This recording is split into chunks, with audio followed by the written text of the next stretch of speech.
Hello बच्चों and parents. बहुत सारे बच्चे एंड पेरेंट्स लगातार में से इस तरह के क्वेश्चन करते हैं कि नाइन्थ और टेंथ में पढ़ रहा है बच्चा, तो अब जेई की प्रिपरेशन कैसे स्टार्ट की जाए। ठीक है, तो ये इस वीडियो में मैं उसी से रिलेटेड अपने थॉट शेयर करने वाला हूँ। तो लेट्स स्टार्ट। सबसे पहले जो हम प्रिपरेशन करने जा रहे हैं आईआईटी जेई की, तो उसके लिए कुछ प्री रिक्विजिट्स हैं। पहले हमारे वो जो बॉक्सेस हैं वो टिक होने चाहिए, उसके बाद we can start the preparation. और प्रिपरेशन कैसे करना है उसका भी idea I will give you. तो first of all, knowledge over knowing facts, base building. जो भी आप 9th 10th में पढ़ रहे हो, uh, उसका डेफिनेटली उससे बेस बिल्डिंग होगा and which will be required in IIT JEE का preparation. I have seen many students जो हैं उनके मार्क्स बहुत अच्छे आते हैं 10th में, बट वो 11th में जब आते हैं आईआईटी जेई की पढ़ाई स्टार्ट होती है, तो बिकॉज वहाँ पे आपको लॉजिकली समझ में आना चाहिए कि क्या आप कर रहे हो, कैसे सॉल्व कर रहे हो, क्यों सॉल्व कर रहे हो। ये सारे आंसर्स आपको पता होने चाहिए rather than just cramming up the things और वहाँ पे किसी चीज़ को प्रोड्यूस करना। बोर्ड में यूजली अनफॉर्चुनेटली जिस तरह का स्ट्रक्चर है उसमें विदाउट अंडरस्टैंडिंग में बहुत अच्छे मार्क्स लाए जा सकते हैं। तो सबसे पहले तो हमें ये क्वेश्चनिंग करना आना चाहिए कि जो भी चीज़ हम पढ़ रहे हैं हमें ईच एंड एवरी स्टेप पे मतलब उसको ओवर भी नहीं करना चाहिए। Of course each and every step पे जो भी स्टेप्स लिखे जा रहे हैं, I should try to find out कि ये क्यों लिखा गया, ये मैनिपुलेशन क्यों किया गया, what I should have seen, rather than कि हम जस्ट क्राइम कर दें और उसको एग्जाम में प्रोड्यूस करके आ जाए। तो सबसे पहले तो हमारा इनक्विजिटिव माइंड होना चाहिए। तो जो भी आप पढ़ाई कर रहे हो उसको समझ समझ के करें। ठीक है, नोइंग द फैक्ट उसका ऐसा कोई यूटिलिटी नहीं होता है, because if you know the fact और उसका अगर आपको एप्लीकेशन पार्ट नहीं आता है तो दैट इज यूजलेस। इसलिए हमें रियल नॉलेज होनी चाहिए, then only you will be able to solve some question which you have not seen. तो इसलिए केवल जैसे बोलते हैं ना कि एप्लीकेशन वाला पार्ट भी अच्छा होना चाहिए, क्योंकि कुछ बच्चे ऐसे बोलते हैं कि मेरे को थ्योरी तो आती है बट हम क्वेश्चन सॉल्व नहीं कर पाते। उसका मतलब ये है कि they know the fact but they do not know how to apply it. उसका मतलब क्या है कि उनको रियल नॉलेज नहीं है। तो इसलिए जो 9th 10th की पढ़ाई है वो भी इक्वली इंपॉर्टेंट है। दैट इज, हम इसको ऐसे बोलते हैं प्री कर्सर है जेई की प्रिपरेशन का। तो जो भी एनसीईआरटी की बुक्स आप पढ़ रहे हो उनको समझ समझ के पढ़ने की कोशिश करें रादर देन रट्टा मारने की। सेकंड, जो हमारा माइंडसेट है उसमें बहुत सारे बच्चे क्या है कि और पेरेंट्स भी मे बी सोसाइटी की वजह से उनका जो पूरा ध्यान है वो इस जगह पे लगा रहता है कि जब 10th में हमारा बोर्ड का एग्जामिनेशन होगा तो वहाँ पे कितने मार्क्स आएंगे। तो हमारा जो जिसको हमारा बोलते हैं कि हमारा दिमाग जो है वो बहुत दूर वाली चीज़ पे फिक्स्ड है और करंट में जो चल रहा है उस पर हमारा ध्यान ही नहीं रहता। तो जो हम चीज़ें हम पढ़ते हैं वो क्राइमिंग टाइप ज़्यादा हो जाती है। मतलब हमें क्यूरियस होने की बजाय कि ये क्या हो रहा है, ये कैसे हो रहा है, ये सब क्वेश्चन पूछने की बजाय हम ऐसे तोले लगते हैं कि क्या ये पढ़ के मेरे 5 मार्क्स एक्स्ट्रा आएंगे या नहीं आएंगे, या इस चैप्टर में इतने मार्क्स कैसे स्कोर करें, रादर देन कि उस चैप्टर में जो लिखा जा रहा है उसका क्या मतलब है, क्यों मतलब है, उसका एप्लीकेशन कहाँ है, जिससे हमारा थिंकिंग होराइजन ब्रॉड हो। और फिर बहुत सारी चीज़ें तो मेरे को रटने की जरूरत नहीं पड़ेगी, वो बाई नेचुरल अपने आप आएगा। तो इसलिए थोड़ा सा जो मार्क्स का फोकस है वो हम लूज मतलब उसको थोड़ा सा डिम करें और हमारा मेन जो अटेंशन है वो करंट जो टॉपिक चल रहा है उसे समझने में होना चाहिए। हमारे अंदर क्यूरोसिटी होना चाहिए कि ये क्या चीज़ बोला जा रहा है, ये कैसे काम कर रहा है। अगर वो चीज़ होगा तो आपको पढ़ाई बर्डन नहीं लगेगा।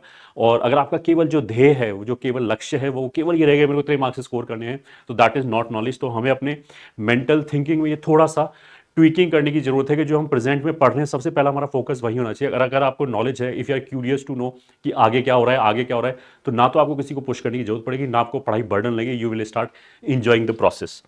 थर्ड, नेक्स्ट चीज is consistency over pockets of studies. का मतलब ये कि बहुत सारे बच्चे 9th 10th तक क्या थे कि एग्जाम से जस्ट पहले थोड़ा बहुत पढ़ लिया, एंड बिकॉज एग्जाम का स्ट्रक्चर ऐसे है कि वहाँ पे आप बहुत अच्छा स्कोर कर सकते हो, तो ये वाली जो टेंडेंसी थी उसको अब हमें छोड़ना पड़ेगा। Now we should be consistent. जो हमारे पढ़ाई का दिन है वो every day we should study and each and everything should be fixed कि हाँ चलो हमें अगर 1 घंटे खेलना है तो 1 घंटे खेलना है, बाकी टाइम पढ़ाई करें। क्योंकि पढ़ाई करने के लिए एक तो ये होता है कि जो मान लिया फॉर एग्जाम्पल अगर हम इसको एज ए मुंडेन टास्क बना ले कि आज तो मेरे को ये खत्म करना है, मैंने खत्म कर लिया, अब मेरे पास खाली टाइम है, घूम रहे हैं, कुछ भी किसी भी तरह का होमवर्क दिया गया है। एक दूसरा चीज ये होता है कि if you are really going to fight for competitive exam तो वहाँ पे जो बार है वो खूब हाई होगी, क्योंकि सीबीएसई में 100 में से 100 मार्क्स लाने वाले 2-3 लाख बच्चे होते हैं और उसके बाद बहुत सारे बोर्ड्स भी हो सकते हैं। तो सीबीएसई ने तो एक लिमिट लगा के देखिए 100 आउट ऑफ 100 से ज़्यादा थोड़ा कोई ले आएगा। तो बट जेई के अंदर दैट इज नॉट सफिशिएंट। मतलब 2 लाख अगर बच्चे केवल सीबीएसई में, तो टोटल मिला के तो 4-5 लाख बच्चे ऐसे होते हैं कि जिनके 100 में से 100 मार्क्स हैं, जबकि आईआईटी जेई के अंदर जो सीट्स हैं दे आर 15,000।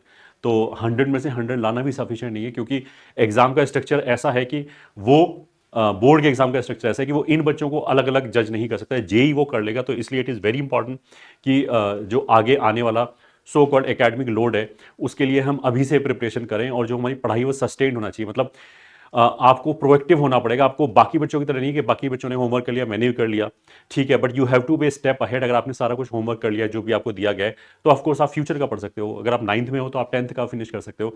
जितना जल्दी आप फिनिश करोगे उतना ही समझ समझ के फिनिश करना है, for the sake of saying नहीं कि हमने बस खत्म कर दिया, या फिर हम बोलेंगे मेरे बोर्ड के, अगेन जैसा मैंने बोला कि बोर्ड के मैंने पेपर दिए इतने मार्क्स आ गए, दैट इज नॉट दैट।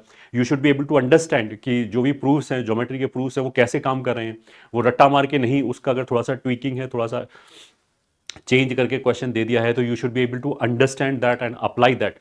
तो जो आपका डेली रूटीन है उसमें पढ़ाई भी एक कांस्टेंट एंगल होना चाहिए, उसमें कांस्टेंट उसका स्लॉट होना चाहिए। ऐसा नहीं होना चाहिए हम एग्जाम के जस्ट बाद जाके पढ़ रहे हैं, बिकॉज जेई की प्रिपरेशन में you will require this trait कि आपको सस्टेन्ड एफर्ट मारना चाहिए। क्योंकि बहुत सारे बच्चे ऐसा है कि उन्हें कोई पंप अप कर दे तो 4-6 दिन तो पढ़ लेंगे, बट उसके बाद उन्हें मोटिवेशन लो हो जाता है, क्योंकि मेहनत करने में ऑफकोर्स बहुत ज़्यादा हमें मोटिवेशन चाहिए होता है, and you should be self motivated. मतलब अगर हमें रियली आईआईटी जेई के फील्ड में जाना है तो आई शुड बी सेल्फ मोटिवेटेड कि मेरे को क्यों जाना है, इन सब क्वेश्चन के मेरे पास आंसर होने चाहिए। देन ओनली आपके अंदर से आएगा कि वहां तक पहुंचने के लिए मेरे को इन सब प्रोसेस के थ्रू गुजरना पड़ेगा, ये सब मेरे को अंडरस्टैंडिंग होना चाहिए। Then only I will be a meaningful engineer. तो उसकी प्रैक्टिस अभी से स्टार्ट करें। ऐसा नहीं होना चाहिए कि हम सोचें कि जब आएगा तब की तब देखी जाएगी, तो उस टाइम पे टाइम का विंडो इतना कम होगा कि किसी ना किसी वे में your preparation will be compromise. Then next is discipline in daily routine. उसका मतलब क्या है कि अभी से हम इस चीज़ का जरूर आदत डालें कि हमारे जो सोने का टाइम है और उठने का टाइम है वो बिल्कुल फिक्स होना चाहिए। दिन में जो एक्टिविटी का टाइम है, लंच, ब्रेकफास्ट, डिनर, अगर इन सब चीज़ों में हम डिसिप्लिन ले आए तो हमारा जो परफॉर्मेंस है वो अपने आप 20 to 30% अपने आप अप हो जाएगा। यू विल सी के सेम नंबर ऑफ आवर्स देके आपका जो परफॉर्मेंस है वो 20-30% बेटर होगा, your efficiency will become better. And because जो जेई का कंपटीशन है आगे चल के वो काफ़ी क्लोज फाइट होती है लास्ट की सीट्स पे, तो 1-2% बहुत ज़्यादा मैटर करता है। तो उसकी प्रिपरेशन हम अभी से करें, अपने लाइफ में डिसिप्लिन लेके आए, ताकि आपकी बॉडी को पता हो कि किस टाइम पे क्या होने वाला है उसके साथ, मतलब कब उसको सोना है, कब उसको गट को काम करना है फूड को बचाने के लिए, कब ब्रेन को काम करना है। अगर वो उसको पता होगा तो it will work at its peak efficiency. तो उसकी प्रैक्टिस अभी से करें। Next thing is control over self. That is very very very important. कुछ बच्चे ऐसे सोचते हैं कि चलो अभी तो मैं सोशल मीडिया पे कुछ भी इंस्टाग्राम पे टाइम लगा लेते हैं, वहाँ इंजॉय कर लेते हैं, सर्फिंग कर लेते हैं, but if you want to go for say जैसे आईआईटी जेई का जो फील्ड है काफ़ी कॉम्पिटिटिव है, उसमें 1-2% के आसपास सक्सेस रेशियो है। तो इफ 1-2% के आसपास सक्सेस रेशियो तो वो है जो बच्चे एग्जाम दे रहे हैं, और आई वुड से कि 90% बच्चे तो सोचते भी नहीं एग्जाम देने का। जो मैथ्स वाली फील्ड में है उसमें 80-90% बच्चे तो एग्जाम भी नहीं देते, और जो हिम्मत करते हैं उसके अंदर भी 1-2% सक्सेस रेशियो है। तो उस ब्रैकेट में पहुंचने के लिए you will have to sacrifice something. You need to have self control over yourself. कि जो सोशल मीडिया के एडिक्शन है या गेम, ऑनलाइन गेमिंग का जो एडिक्शन है, उससे मेरे को बहुत कंट्रोल होना चाहिए। कि अगर बाकी बच्चे कर रहे हैं तो ऐसा नहीं कि मेरा भी मन करे कि उनकी तरह मैं भी कर लेता हूँ। वो अगर 4 घंटे करे तो मैं 1 ही घंटा कर लेता हूँ, बिकॉज इस तरह की जो चीज़ें होती हैं उनके एल्गोरिदम बड़ी एडिक्टिव सी होती है कि आप भले ही 1 घंटे करो, बट जो उसका इल इफेक्ट है वो आपके पूरे दिन के ऊपर रहता है, और it will eat away your 4 to 5 hours at least. क्योंकि जब आप पढ़ रहे होगे आपका ब्रेन कहीं और होगा, तो फोकस ही नहीं कर पाओगे, आप डीप में सोच ही नहीं पाओगे। तो इन सब चीज़ों की प्रैक्टिस करने के लिए आई विल से कि इस तरह का चीज़ों को अभी से छोड़ना बहुत ज़्यादा जरूरी है। This will be a very good ground for your preparation. After that अगर मान लिया ये सब हो गया है, तो of course you are suppose to finish पहले योर 9th and 10th का सिलेबस। बहुत सारे बच्चे क्या करते हैं, 9th और 10th का सिलेबस भी चल रहा है, साथ में आईआईटी जेई की प्रिपरेशन भी स्टार्ट कर देते थे। तो that is not a very good I would say कि स्ट्रैटेजी। हमें पहले अगर कॉन्फिडेंस है कि 9th और 10th में बहुत सारे बच्चे कहते हैं फोमो की वजह से वो प्रिपरेशन स्टार्ट करना चाहते हैं, उनको लगता है कि ये बच्चा भी जेई की तैयारी कर रहा है, तो हमें ऐसा नहीं करना चाहिए। क्योंकि मैंने कुछ कुछ बच्चों को ऐसे देखा है जिन्होंने 9th से प्रिपरेशन स्टार्ट किया और उसके बाद ड्रॉप भी लिया। मतलब 9, 10th, 11th, 12th 4 साल पढ़े और उसके बाद ड्रॉप लिया 5th ईयर में भी। व्हेन आई हैव सीन के they are struggling in very basic manipulations of 9th and 10th, because उनको फोमो में उन्होंने प्रिपरेशन करना तो स्टार्ट कर दिया, बट उनके रियल अंदर से नहीं प्रिपरेशन करने की जैसे बोलते हैं इच्छा थी मे बी। और दूसरा इसका रीज़न ये भी हो सकता है वो बहुत ज़्यादा सरफेस लर्निंग कर रहे थे, बस बाकियों को देख के कि उसने कर लिया है तो मैं भी कहने के लिए कर लेता हूँ। जबकि वो डीप में जा ही नहीं रहे थे, मतलब वो पढ़ाई में डेप्थ नहीं थी, उनकी अंडरस्टैंडिंग बिल्कुल जीरो थी। तो इसलिए इस तरह का काम ना करें। हम अगर आईआईटी जेई की तरफ देखना चाहते हैं तो ऑफकोर्स बाकियों से अगर हम अहेड रहना चाहते हैं तो we need to prove it कि हम बाकियों से अहेड हैं। जब बच्चा मान लिया 9th का प्रिपरेशन कर रहे हैं बाकी 99% of the students, then I should be able to find some time. Definitely 9th और 10th में बहुत टाइम होता है। अगर कोई बच्चा सिंसियरली तैयारी कर रहा है तो बोर्ड का तो मेरे ख्याल से 2-3 महीने के अंदर ही फिनिश कर सकता है 9th क्लास का, और फिर अगले 2-3 महीने में 10th क्लास का फिनिश कर सकता है। तो पहले 9th और 10th का समझ के पूरा सिलेबस फिनिश करें। That is kind of one benchmarking कि हाँ, now you are ready for JEE preparation. Next thing is identifying interest, no peer pressure और शो ऑफ।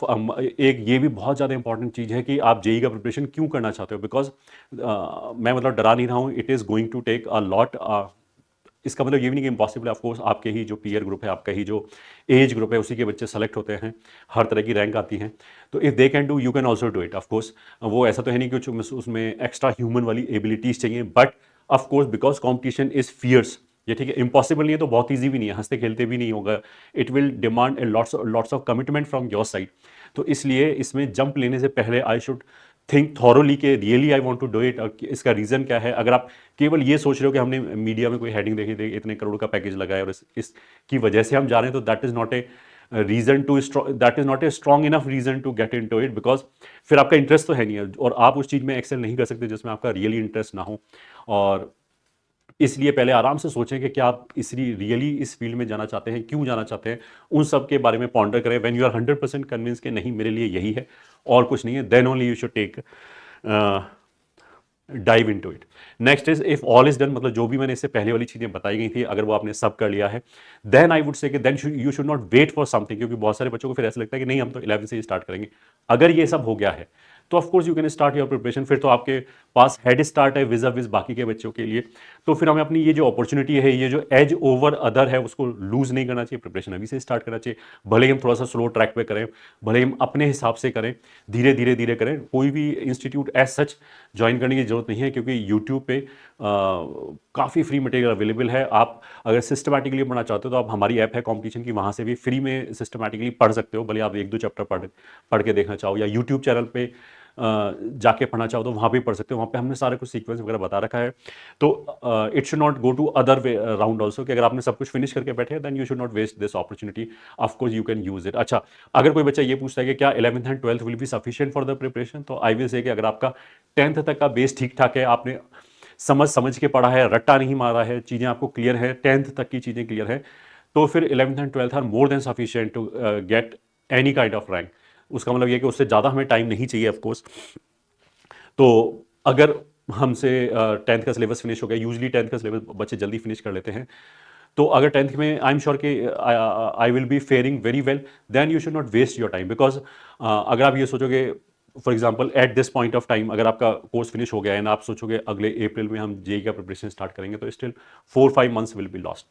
किसी भी तरह का अगर आपको डाउट है तो आप इस वीडियो के कमेंट सेक्शन में पूछ सकते हैं। I will try to answer जितना भी मेरे को एक्सपीरियंस है उसके हिसाब से। All the very best.